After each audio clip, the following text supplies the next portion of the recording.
ఒకటి కాదు రెండు కాదు ఏకంగా 75 అడుగుల ఎత్తైన బాలగణపతి విశాఖలో కొలువుతీరాడు.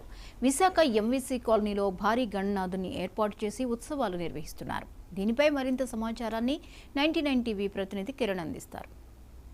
ఊరువాడ వినాయక చవితి సందడి నెలకొంది. ముఖ్యంగా మనం చూసుకున్నట్టయితే విశాఖలో మునిపెన్నడూ లేని విధంగా భారీ స్థాయిలో విగ్రహాలను ఏర్పాటు చేసి గణనాథుని వినాయక చవితి సందర్భంగా పూజిస్తున్నారు. ఈరోజు విశాఖపట్నం ఎంవీపీ కాలనీలో యూత్ ఐకాన్ ఆధ్వర్యంలో భారీ ఎత్తున బాల గణపతిని ఏర్పాటు చేసి గణపతి నవరాత్రి ఉత్సవాలు నిర్వహిస్తున్నారు. దీనికి సంబంధించి నిర్వాహకులతో పాటు ఎవరైతే టీడీపీ సీనియర్ నేతగా ఉన్నటువంటి కొయ్య ప్రసాద్ రెడ్డి మరికొందరు నాయకులు కూడా మనతున్నారు. వాళ్ళని అడిగి తెలుసుకుందాం. అలా చెప్పండి, అలాగా ఈ సంవత్సరం వినాయక చవితి మొట్టమొదటిసారిగా కూటమి గవర్నమెంట్ ఏర్పడిన తర్వాత తొలి పండుగ ఇది.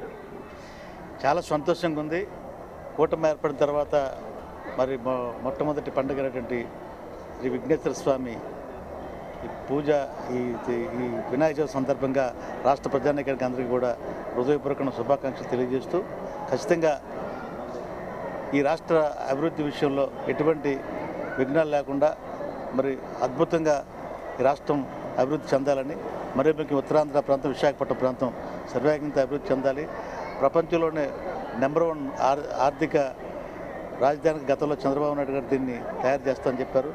దీన్ని ఆ రకంగా ముందుకు తీసుకెళ్ళాలని చెప్పి ఆ భగవంతుని ప్రార్థిస్తూ, ఏదైతే యూత్ ఐకాన్ వారి ఎంవీపీ కాలనీలో ఇంత పెద్ద ఎత్తున బాలగణపతిని మరి అయోధ్య రామమందిర స్టైల్లో బ్రహ్మాండమైనటువంటి విశాలమైనటువంటి ప్రాంగణాన్ని ఏర్పరిచి మరి భక్తులందరికీ ఆ భగవంతుని ఆశీస్సులు అందించడానికి యూత్ ఐకాన్ చేసిన ఆ యూత్ రాజు గారికి వారి తాలూకా భక్త బృందానికి హృదయపూర్వక ధన్యవాదాలు తెలియజేసుకుంటూ సెలవు తీసుకుంటాం. అలా మీరు చెప్పండి, యూత్ ఐకాన్ ఆధ్వర్యంలో చేస్తున్నారు. ఏంటి బాల గణపతి తాలూకా ప్రత్యేకత ఏంటి? అంటే మొత్తం వచ్చేస్తుంది అంటే తర్వాత స్టేజ్ ఇబ్బంది పడుతుంది. ప్రత్యేకత ఏంటి ఇక్కడ మెయిన్గా ప్రత్యేకత వచ్చేసి మన అయోధ్యలో ఏదైతే రాముల వారి విగ్రహాలు ఉన్నాయో ఆ విగ్రహాల నుంచి లెఫ్ట్ ఓవర్ పీసెస్ ఉంటాయి కదా, దాని నుంచి ఒక చిన్న విగ్రహం తయారు చేయించండి వినాయకుడిది. ఇప్పుడు మీరు చూస్తుంది కూడా అదే విగ్రహం. నెక్స్ట్ రామసేతు నుంచి ఒక ఫ్లోటింగ్ స్టోన్ కూడా రప్పించు, అది కూడా మీకు అక్కడ కనిపిస్తుంది, అది కూడా దర్శించుకోవచ్చు. మెయిన్గా ఈ రెండు. నెక్స్ట్ సెంటర్లో ఒక రాముడి విగ్రహం ఒకటి వస్తుందండి. ఇవన్నీ మెయిన్గా చేస్తున్నాం. ఎన్ని రోజులు చేస్తున్నారు ఈ ఉత్సవాలు? 21 days. ఏమైనా ప్రత్యేకతలు ఉన్నాయి ఇక్కడ? స్టాల్స్ ఏర్పాటు కానీ లేదంటే భక్తులకు ఎలాంటి సౌకర్యాలు ఏర్పాటు చేస్తారు? భక్తులకు వచ్చేసి ముఖ్యంగా గర్భిణీ స్త్రీలైనా ఓల్డ్ ఏజ్ పీపుల్ అయినా వాటికి మనం ప్రత్యేక దర్శనం ఏర్పాట్లు కల్పించామండి. దానికి కూడా నెక్స్ట్ ఎవరైనా వీల్ చైర్ స్ట్రక్చర్స్ అన్ని హాస్పిటాలిటీ కూడా ఏర్పాటు చేస్తాం. మొబైల్ టాయిలెట్స్ అని, వాటర్ ఫెసిలిటీ అని అన్ని ఏర్పాటు చేస్తాం. సార్, ఒక విషయం చెప్పండి, ఇప్పుడు ఈ గణపతి విగ్రహాల తయారీకి ఎకో ఫ్రెండ్లీ అని చెప్పి కేవలం పర్యావరణ సమతుల్యతలో భాగంగానే మట్టి వినాయకులను ఏర్పాటు చేసి పెద్ద ఎత్తున ప్రచారం జరుగుతుంది. ఈసారి మీరు ఈ వినాయకుడిని ఏ రకంగా తయారు చేస్తారు, ఏంటి వాడారు?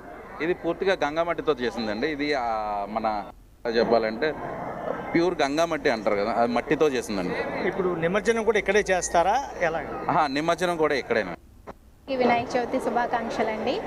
ఈరోజు ఈ గణపతి మహోత్సవాలు జరుగుతున్నాయంటే చాలా చాలా ఆనందంగా ఉంది.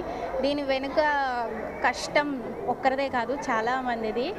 ఇది జూలై నెల 17వ తారీఖున ఫస్ట్ గణపతి రాట పూజ అన్నది జరిగింది. ఆ రోజు నుంచి నిన్న రాత్రి వరకు చాలా ఒక 100 మంది కార్మికులతో ఈ నిర్మాణం నిర్మించారు. దీనికి ఎంతో మంది చాలా కష్టపడ్డారు. వెస్ట్ బెంగాల్ నుంచి కార్మికులను రప్పించి వాళ్ళ చేత ఇక్కడ ఇదిలాగా తయారు చేయించారు ఈ గణపతి.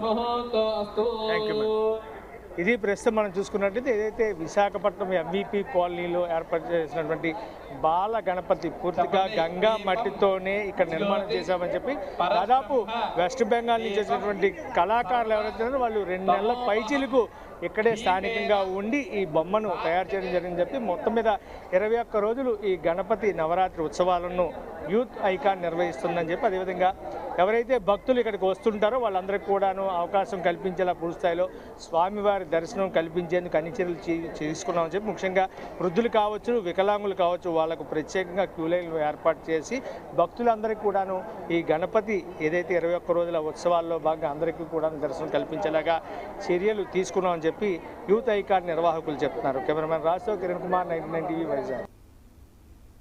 ఇవి ఇప్పటివరకు అప్డేట్స్. మరిన్ని అప్డేట్స్తో మళ్ళీ కలుద్దాం.